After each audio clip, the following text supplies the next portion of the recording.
Salut les internautes, j'espère que vous allez bien. Alors aujourd'hui on se retrouve dans un nouveau tuto pour vous parler aujourd'hui du régulateur de tension.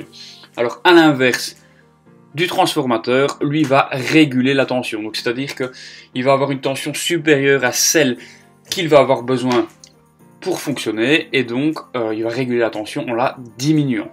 Donc celui-ci peut accepter jusqu'à 20-24 volts pour la retransformer en 12 volts. On va retrouver 4 pins, donc c'est-à-dire 2 entrées, 2 sorties, vous l'avez compris, un plus, un moins en entrée, un plus, un moins en sortie, exactement comme le transformateur. Alors comment ça fonctionne?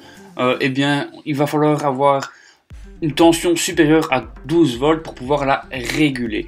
Donc ici, je me suis muni de quoi? Je me suis muni d'une batterie 12 volts et d'une pile 7 volts. Pourquoi? Parce que additionner les deux, ben vous l'avez compris, 12 plus 7, on va arriver à 19 volts, puisque je n'avais pas de batterie supérieure à 12 volts.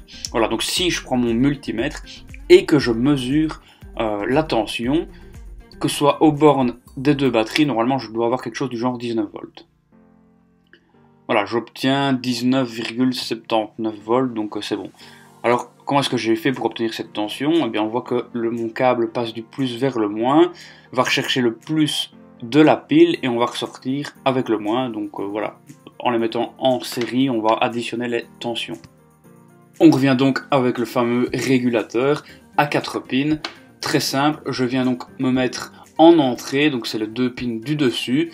Le moins à gauche et le plus à droite, ça n'a pas vraiment d'importance pour ce régulateur-ci. Maintenant, pour celui que je vous mets dans la description, eh bien, ça a une importance.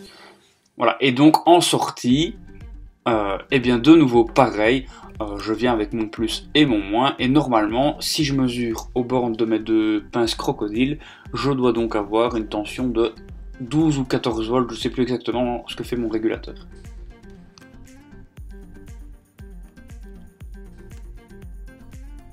Voilà, j'obtiens bien 14 volts, donc mon régulateur fonctionne nickel.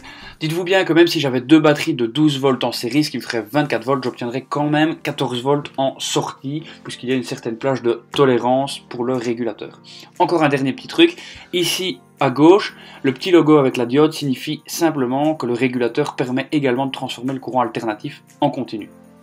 Donc c'est tout pour le moment, j'espère que ça vous aura plu, si oui foutez-moi un gros pouce bleu, vous retrouvez tous les liens dans la description et on se dit à bientôt, ciao ciao.